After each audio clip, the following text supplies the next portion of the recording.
நீங்க மஞ்சள் விவசாயியா? உங்களுடைய மஞ்சள்ல நெமட்டோடு பிரச்சனை இருக்கா? வேர் வளர்ச்சி இல்லையா? உங்க மஞ்சள் சாகுபடி சரியா வரலையா?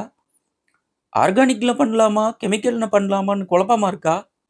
இன்டகிரேட்டட் ஃபார்மிங்ன்னா என்னன்னு தெரியலையா? அப்ப இந்த வீடியோவ ஸ்கிப் பண்ணாம கடைசி வரைக்கும் பாருங்க.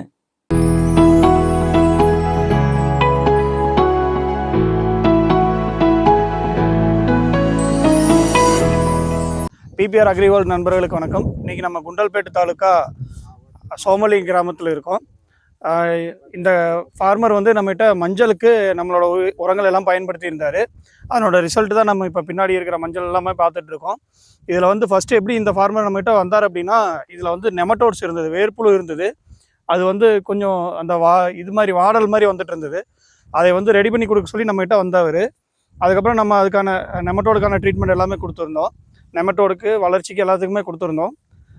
அது எல்லாமே அவருக்கு சாட்டிஸ்ஃபைடாக இருக்கிறனால கடைசி வரைக்கும் நம்மகிட்டயே பண்ணிகிட்டு இருந்தார். ரசாயன உரங்கள் எல்லாமே வந்து நம்ம ரெக்கமெண்டேஷன் பண்ணியிருந்தோம். அதையும் சேர்த்து கம்பைனடாக பயோ ஃபெர்டிலைசர்ஸும் ரசாயன உரங்கள் இரண்டையும் பயன்படுத்தி பண்ணியிருந்தார். ஸோ அதனோட விளைவு தான் வந்து இன்றைக்கி ஈல்டு வந்து 1.5 ஏக்கருக்கு கிட்டத்தட்ட 400 அண்டா மஞ்சள் வந்து வந்திருக்கு. நீங்களே பார்க்கலாம். அவ்வளோ தூரத்துக்கு வந்து மஞ்சள் காய வச்சுருக்காங்க. இது விரலி மஞ்சள். அந்த சைடு வந்து கிழங்கு மஞ்சள் காய வச்சுருக்காங்க. இது வேக வச்சது இப்போ உலர்ந்துட்டுருக்கு இது எல்லாமே. ஸோ இதே மாதிரி நீங்கள் கம்பைனடாக பண்ணும்போது உங்களுக்கான ரிசல்ட் வந்து இன்னுமே நல்லாயிருக்கு. ஸோ சில பேருக்கு வந்து அந்த அறியாமை இருக்குது. நீங்கள் வந்து ரசாயன உரம் பயன்படுத்துகிறப்போ பயோ ஃபெர்டிலைசர்ஸ் பயன்படுத்தக்கூடாது, அதுக்கான ரிசல்ட் இருக்காது அப்படின்னு சொல்லிட்டு நிறையா வந்து அறியாமையில் இருந்துகிட்ருக்காங்க இன்னுமே விவசாய பெருமக்கள்.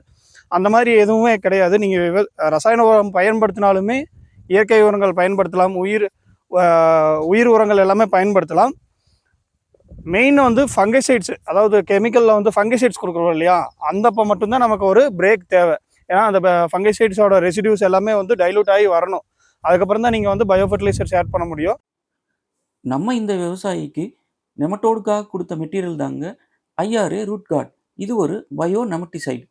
இது வேரில் இருக்கக்கூடிய நெமட்டோட அடியோடு அழித்து சல்லிவேரினுடைய வளர்ச்சியை தூண்டுறதால நம்ம கொடுக்கக்கூடிய அத்தனை சத்துக்களையும், அதாவது நியூட்ரியன்ட்டையும் அந்த வேர் எடுத்துக்கிட்டு நம்மளுடைய மஞ்சள் ஆரோக்கியமாக வளரக்கூடிய சூழலை உருவாக்குது. மஞ்சளினுடைய வளர்ச்சிக்காகவும் கிழங்கு ஊறுறதுக்காகவும் நம்ம கொடுத்த மெட்டீரியல் தாங்க இந்த ஃபெட்டிலிக் பிரைம். இந்த ஃபெட்டிலிக் பிரைமில் அசோஸ்பெரில்லம், பெசிலஸ் மேக்னட்டேரியம், பெசிலஸ் சப்ஸ்டிலிஸ், தியோபெசிலஸ், வேம் இது மாதிரி மைக்ரோபியல் காம்பினேஷன் இருக்கிறதுனால இது வேர் வளர்ச்சியை தூண்டும், நோய் தாக்குதலிலிருந்து மஞ்சளை காப்பாற்றும். அது போக நியூட்ரியன்ட் மொபிலைசேஷன்னு சொல்லக்கூடிய மண்ணில் இருக்கக்கூடிய சத்தை நம்ம மஞ்சளுக்கு ஈஸியாக எடுத்து தரும். இந்த ஃபெட்டிலிக் பிரைம் விவசாயிகளுக்கு ஒரு வரப்பிரசாதம்னே சொல்லலாம். இது நீங்கள் மஞ்சள் பயிருக்கு மட்டும் இல்லாமல் அனைத்து பயிர்களுக்கும் நீங்கள் உபயோகிக்கலாம். ஏக்கருக்கு 2 லிட்டர் நாங்கள் ரெக்கமெண்ட் பண்ணுறோம். இன்டகிரேட்டட் ஃபார்மிங்கை பற்றி முழுசாக புரிஞ்சிருக்கும்னு இப்போ நாங்கள் நம்புகிறோம். ஆர்கானிக் உரங்களையும் ரசாயன உரங்களையும் காம்பினேஷனாக பயன்படுத்துறதுனால நிச்சயமாக உங்களுடைய மண் வளம் கெடாது. ஆர்கானிக் உரங்களை அதிகப்படியாக பயன்படுத்தியும் கெமிக்கல் உரங்களை அளவிற்கேற்ப தேவைக்கேற்ப பயன்படுத்துறதுனால உங்களுடைய மண்வளம் பெருகி நாளடைவில் நீங்களும் முழுசாக ஆர்கானிக் ஃபார்மிங் பண்ணக்கூடிய சூழல் உங்களுக்கு உருவாகும். உங்களுக்கும் கலாய்வு வேணும்னா ஸ்க்ரீனில் தெரிகிற நம்பருக்கு கால் பண்ணுங்கள். எங்களுடைய அக்ரி நேரடியாக உங்களுடைய தோட்டத்துக்கே வந்து உங்களுடைய கிராப்பை ஆய்வு செஞ்சு தகுந்த ஆலோசனை வழங்குவாங்க. அழகிய காட்சியை தேடாதீர்கள், காணும் காட்சியை அழகாக்குங்கள் என்ற சிந்தனையோடு இன்றைய வீடியோவை நம்ம முடிச்சுக்கலாம். மறக்காமல் நம்மளுடைய பிபிஆர் அக்ரிவோல்ட் சேனலை எல்லாரும் சப்ஸ்கிரைப் பண்ணிடுங்க. நன்றி, வணக்கம்.